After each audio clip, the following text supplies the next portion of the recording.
बिस्मिल्लाहिर्रहमानिर्रहीम अस्सलाम वालेकुम व्यूअर्स, आप देख रहे हैं सुहेब बिन नूर यूट्यूब चैनल। आज की इंसाइड स्टोरी में डिस्कस करूंगा कि कोरोना वायरस पाकिस्तान में अल्हम्दुलिल्लाह मुकम्मल तौर पर दम तोड़ रहा है और अब वो लोग भी इसकी मोतरफ हो चुके हैं जो इससे पहले कभी हमने सुना भी ना था। और इधर जो तनकीद का निशाना भी बनाया जा रहा था हुकूमत को बारहा अपोजिशन की जानिब से कि कोई स्ट्रेटजी नहीं है, कोई प्लानिंग नहीं है, जिसकी वजह से पाकिस्तान में कोरोना वायरस फैला, तो अब उनको भी किसी हद तक खामोशी और चुप लग गई है। और मैं इसकी तफसीलात में जाऊंगा, उससे पहले मैं आपसे रिक्वेस्ट करूंगा कि आप वीडियो को लाइक करें, नए देखने वाले चैनल को सब्सक्राइब करें, बेल आइकन प्रेस करके ऑल नोटिफिकेशंस पे क्लिक करें ताकि आने वाली हर नई वीडियो का नोटिफिकेशन आपको वक्त पे मिल सके। तो व्यूअर्स, एक बहुत बड़ी खबर है पाकिस्तान के लिए, तमाम पाकिस्तानियों के लिए बहुत बड़ी खुशखबरी है। नंबर 1 के पाकिस्तान में कोरोना वायरस दम तोड़ रहा है और नंबर 2 अक़वाम मुत्तहिदा के 9 मुंतखब सदर उन्होंने पाकिस्तान का दौरा किया है और पाकिस्तान की बहुत ज़्यादा तारीफ़ की है। उन्होंने वज़ीर आज़म इमरान खान से भी मुलाकात की और स्पेशली कोरोना वायरस के हवाले से जो पाकिस्तान की स्ट्रेटजी रही है, जो हिकमत अमली रही है, उसकी उन्होंने बहुत ज़्यादा तारीफ़ की। और उनका ये भी कहना था कि पाकिस्तान सारी दुनिया के लिए एक मिसाल है। और वोल्कन बॉस्कर जो कि पाकिस्तान के दौरे पर थे, और उनका ये कहना था कि पूरी दुनिया को पाकिस्तान की कोशिशों से सीखना चाहिए कि पाकिस्तान ने कोरोना वायरस से कैसे निपटने के इक़दाम किए हैं। उनका ये भी कहना था कोरोना वायरस से निपटना पूरी दुनिया के लिए एक चैलेंज ज़रूर है, लेकिन पाकिस्तान जिस तरह से इस हिकमत अमली से और ख़ास तौर पर इस वबा से लड़ा है, बेहतरीन अंदाज से नबर्द आज़मा हुआ है, तो दुनिया को कोरोना वायरस से इस तरह से निपटना चाहिए। स्मार्ट लॉकडाउन के हवाले से भी उनका ये कहना था कि ये स्ट्रेटजी भी पाकिस्तान की बहुत ज़्यादा कामयाब रही और इसकी वजह से लोगों को ना तो भूख का सामना करना पड़ा, ना ही अफलास का सामना पड़ा, ना ही यहाँ पर अशिया की भी किल्लत हुई। साथ साथ उन्होंने वज़ीर आज़म इमरान खान की बहुत ज़्यादा तारीफ़ की, जो कि कई लोगों से यहाँ पे भी हज़म नहीं हुई और पूरी दुनिया में भी हज़म नहीं हुई। और उनका ये कहना था कि वज़ीर आज़म इमरान खान की बैनुल-अक़वामी उमूर में जो दिलचस्पी है और ख़ास तौर पर जो उनकी गिरफ्त है, मैं उससे बहुत ज़्यादा मुतासिर हुआ हूँ। और उनका ये भी कहना था कि इस वक्त आलमी मौज़ूआत को और ख़ास तौर पर जो ख़ित्ते के मौज़ूआत हैं, वज़ीर आज़म इमरान खान जितना उस बारे में जानते हैं, जितना उस बारे में स्टडी करते हैं, वो मेरे लिए काफ़ी ज़्यादा हैरानकुन भी था। यानी कि वो एक्सपेक्ट नहीं कर रहे थे कि वज़ीर आज़म इमरान खान इतना इस हवाले से कॉन्शियस हैं, इतना पढ़ते हैं, इतना स्टडी करते हैं। साथ साथ उनका ये कहना था ग्लोबल इशूज़ पे पाकिस्तान की बात हुई है, वज़ीर आज़म इमरान खान से बात हुई है, वज़ीर ख़ारजा शाह महमूद कुरैशी से बात हुई है। मज़ीद उनका ये भी कहना था कि पाकिस्तान आकर मुझे बहुत ज़्यादा खुशी हुई है और उनका ये भी कहना है कि पाकिस्तान अक़वाम मुत्तहिदा की जनरल असम्बली का एक बहुत अहम रुकन है और इस वजह से पाकिस्तान की अहमियत और भी बढ़ गई है। साथ उनका ये भी कहना था कि चूँकि मेरा ताल्लुक़ तुर्की से है और तुर्की का दो टोक मौक़िफ़ है मसला कश्मीर के हवाले से, लेकिन चूँकि मैं अक़वाम मुत्तहिदा का एक सदर हूँ, 9 मुंतखब सदर हूँ, इस वजह से मैं इस बारे में ज़्यादा बात नहीं करना चाहता, क्योंकि अक़वाम मुत्तहिदा का जो भी 9 मुंतखब सदर हो या कोई भी नुमाइंदा हो, उसकी गैर जानिबदारी बहुत ज़रूरी है। साथ में उनका ये भी कहना था कि मेरे हाथ बंधे हुए नहीं हैं और लोगों को ये लगता है अक़वाम मुत्तहिदा का जो सदर मुंतखब होता है उसके हाथ बंधे होते हैं, लेकिन मेरे हाथ हमेशा खुले रहेंगे और मैं इक़दाम करता रहूँगा। स्पेशली उनका ये भी कहना था, मैं उनकी प्रेस कॉन्फ्रेंस उस वक्त सुन भी रहा था, तो वो कहते हैं कि मेरे हाथ इस तरह से ओपन है पाकिस्तान के लिए, तमाम पाकिस्तानियों के लिए भी, लेकिन गैर जानिबदारी बहुत ज़्यादा ज़रूरी है तमाम मौज़ूआत को या तमाम मसाइल के हल के लिए। पाकिस्तान ने मसला कश्मीर उनसे डिस्कस किया, जो इस वक्त भारत ने 370 आर्टिकल ख़त्म किया, 35A ख़त्म किया, उसके बाद जो वहाँ पर जुल्म और बर्बरियत का बाज़ार गर्म किया, फिर बाबरी मस्जिद की शहादत का मामला ज़ेर बहस आया, फिर इसके अलावा जो भारत आए रोज़ पाकिस्तान पे फायरिंग करता रहता है, LOC पे, सियालकोट वर्किंग बाउंड्री पे, शकरगढ़, चारवा सेक्टर, इसके अलावा जितने भी है पाकिस्तान की सरहद भारत से मिलती है, आए रोज़ खिलाफ वर्जियाँ करता रहता है, तो वो भी पाकिस्तान ने बताया। और स्पेशली मोदी की जो इस वक्त इंतहा पसंदाना पॉलिसीज़ हैं, उसको भी पाकिस्तान ने डिस्कस किया है। ये तो अहम डेवलपमेंट है और उन्होंने कहा ठीक है, मैं पूरी इस हवाले से कोशिश करूँगा कि जब तक मैं तैनात हूँ, मैं गैर जानिबदार सदर होने के नाते मैं मुकम्मल तौर पर इन तमाम मसाइल को उजागर करता रहूँगा और इन्हें हल करने की पूरी कोशिश भी करूँगा। एक तो ये बात हो गई सामने। दूसरी बात, पिछले दिनों एक समिट हुआ है मलेशिया में, और मलेशिया में जो समिट हुआ था वो कश्मीरी अवाम से इजहार यकजहती के हवाले से था। उसमें महातीर मोहम्मद उन्होंने जाके ख़िताब किया और उन्होंने बहुत खूबसूरत अल्फाज में कश्मीरियों को एक तो ख़राज तहसीन पेश किया और दूसरा उन्होंने कश्मीर की जो बिगड़ती हुई सूरत हाल है उस पर इजहार तशवीश भी किया। उनकी जानिब से सख्त अल्फाज का चुनाव भी किया गया। उनका ये कहना था कि भारत ने चूँकि कई ज़्यादा हमारे जो एक्सपोर्ट्स हैं उन पर पाबंदी आयद कर दी है, तो मुझे इससे किसी भी किस्म का कोई फ़र्क नहीं पड़ता, मैं मकबूजा कश्मीर में होने वाला जो जुल्म सितम है उस पर आवाज़ उठाता रहूँगा। और उनका ये भी कहना था कि भारत ने 370 ख़त्म किया, आर्टिकल 35A को मनसूख करके एक गैर कानूनी इक़दाम किया। उसके साथ साथ वहाँ पर एक नया तशद्दुद का बाजार गर्म कर दिया है कि वहाँ पर कश्मीरियों का जीना मुहाल कर दिया उसने। और सिर्फ उन्होंने इसका हवाला नहीं दिया, बल्कि उन्होंने हवाला दिया जो मुतनाज़ा शहरती बिल था, कैब बिल, जिसे CAA भी कहा जाता है, सिटीजन अमेंडमेंट एक्ट। उसके बाद वो बिल बन गया जब उसे पास कर लिया गया, तो उसका भी उन्होंने हवाला दिया कि वहाँ पर मुसलमानों की ज़िंदगी पूरे भारत में तंग कर दिया गया है, अक़लियतों की ज़िंदगी पूरे भारत में तंग कर दिया गया है। इसके अलावा जो खालिस्तान की तहरीक है वो एक मरतबा फिर ज़ोर पकड़ रही है। तमाम वहाँ पर सिख बरादरी, तमाम वहाँ पर क्रिश्चियंस और इसके अलावा दीगर अक़लियतें जिनमें दलित्स भी हैं, जिनमें पारसी भी हैं और इसके अलावा कई दीगर वहाँ पर जो अक़लियतें हैं वो भी इसका शिकार हो चुकी हैं। उनका ये भी कहना था कि मकबूजा कश्मीर में जगह जगह मुहासरा किया हुआ है, कश्मीरियों को बाहर नहीं निकलने दिया जा रहा, उन्हें उनकी इबादत नहीं करने दी जा रही। तो ये कौन सा कानून है कि जिसके तहत आप तमाम वहाँ पर जो कम्युनिटीज़ हैं उनकी आज़ादी सलब किए हुए हैं। और उनका ये कहना था कि नेशनल रजिस्टर ऑफ सिटीज़न के निफाज के बाद एक नई लहर आई है और उसके बाद हमने देखा कि वहाँ पर जितने भी इंतहा पसंद है, RSS के हों, जनता दल के हों या इसके अलावा दीगर जो इनके छोटे छोटे फ्रैक्शंस हैं, उन्होंने बहुत ज़्यादा तबाही मचा दी है। मेरे कई व्यूवर्स इस वक्त भारत में हैं और मैं उनसे खुद कई दफ़ा पहले भी रिक्वेस्ट कर चुका हूँ, फिर रिक्वेस्ट करूँगा कि नरेंद्र मोदी भारत को तबाह बर्बाद कर देगा। लद्दाख की सिचुएशन आपके सामने है, नेपाल आंखें दिखा रहा है, भूटान ने किसानों का पानी बंद कर दिया, बांग्लादेश के साथ आए रोज़ झड़पें हो रही हैं, श्रीलंका के साथ वैसे नहीं बनती, म्यांमार में जो इस्लामिस्ट ग्रुप हैं वो भी अपनी सरहदों से आए रोज़ हम देखते हैं कि इस तरह की जो हमले हैं वो करते रहते हैं। नक्सलाइट मूवमेंट जो है वो पूरी दुनिया की सबसे बड़ी अलहदगी पसंद तहरीक है।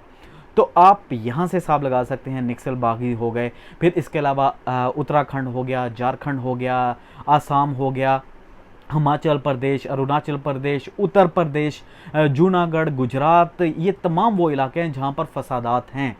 भारत जो अपना ऑफिशियली कहता है कि उनके मुल्क में तकरीबन 20 के करीब अलहदगी की तहरीकें चल रही हैं, जो अनडिक्लेयर्ड हैं वो तकरीबन 100 से ज़ायद वहाँ पर अलहदगी की तहरीकें चल रही हैं। तो वो जो भारत की ऑडियंस मुझे देख रही है इस वक्त, नरेंद्र मोदी को कुछ समझाएं कि अगर पूरा खित्ता, अगर हम यूरोप की बात करें, ये भी किसी ज़माने में ऐसे लड़ते थे, हम लोगों को उससे सबक सीखना है। मिनिमम डेटरेंस की पॉलिसी है पाकिस्तान की। जब भी भारत कोई असलहा परचेज़ करता है, जैसे अभी रफ़ाइल परचेज़ की, उससे पहले वो कुछ मिसाइल डिफेंस सिस्टम परचेज़ कर रहा था, तो पाकिस्तान को मजबूरन ये सब कुछ ख़रीदना पड़ता है, क्योंकि डेफिनेटली मिनिमम डेटरेंस की पॉलिसी हमारी बरकरार है। तो भारत किसकी वजह से कर रहा है? इसराइल की शह पे कर रहा है, अमेरिका की शह पे कर रहा है और अपनी तबाही और बर्बादी का सामान जमा कर रहा है। उन्हें यह नहीं पता कि इस वक्त पूरे का पूरा भारत जो है वो घिर चुका है बुरे तरीके से। सिर्फ नरेंद्र मोदी एक ही तरीके से बच सकता है और वो ये है कि अपनी इंतहा पसंदी को छोड़े, अपना जो एक एक्सट्रीमिस्ट माइंडसेट है उससे बाहर निकले। ये नहीं कि आप बदअमनी फैलाएं पूरे के पूरे खित्ते में। अफगानिस्तान में जो आपने किया वो सबके सामने है, किस तरह से आपने TTP को स्पॉन्सर किया। बलूचिस्तान में तो आपके खुद अजीत दोवल इस बात को मान चुके हैं और कई दफ़ा वो अपनी यूनिवर्सिटीज़ में और कई कॉलेजेस में जाके लेक्चर दे चुके हैं इस बारे में कि हम बलूचिस्तान में अलहदगी की जो तहरीकें हैं उन्हें स्पॉन्सर भी कर रहे हैं।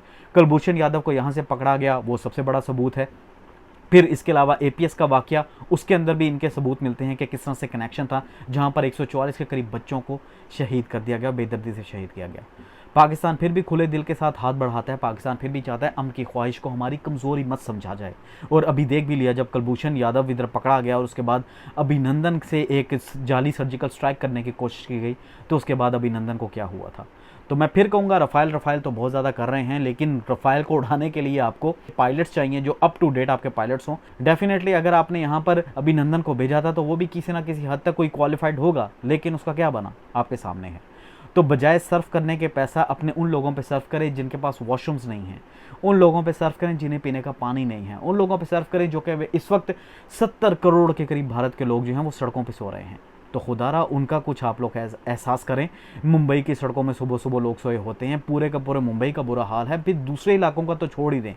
डोनाल्ड ट्रंप अगर दौरा करे वहाँ पे, तो आप जो वहाँ के गरीब इलाके हैं, जो झोपड़पट्टी जिन्हें आप कहा जाता है, पाकिस्तान में उन्हें झुग्गियाँ कहा जाता है, उनके गिर्द दीवार खड़ी कर देते हैं। तो उसका आपको क्या फ़ायदा है?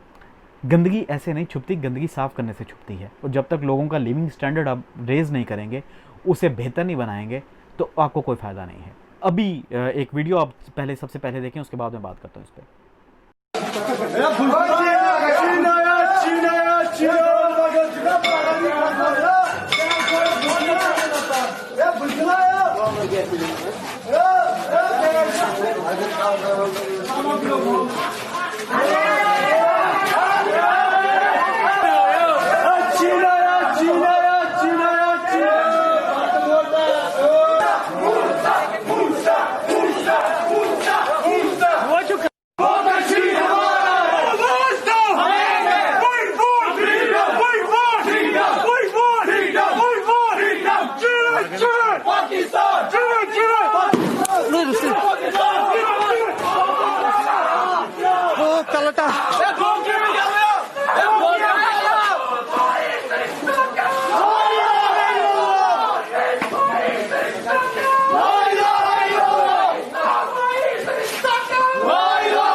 आप देख सकते हैं इस वीडियो में कि इस वक्त जो मकबूजा कश्मीर में कश्मीरी एहतजाज कर रहे हैं वो भारत को इसी तरह से टॉन्ट कर रहे हैं कि चीन आया, यानी कि वो चीन से अब डरा रहे हैं कि लद्दाख में सारे का सारा चीन एंटर हो चुका है।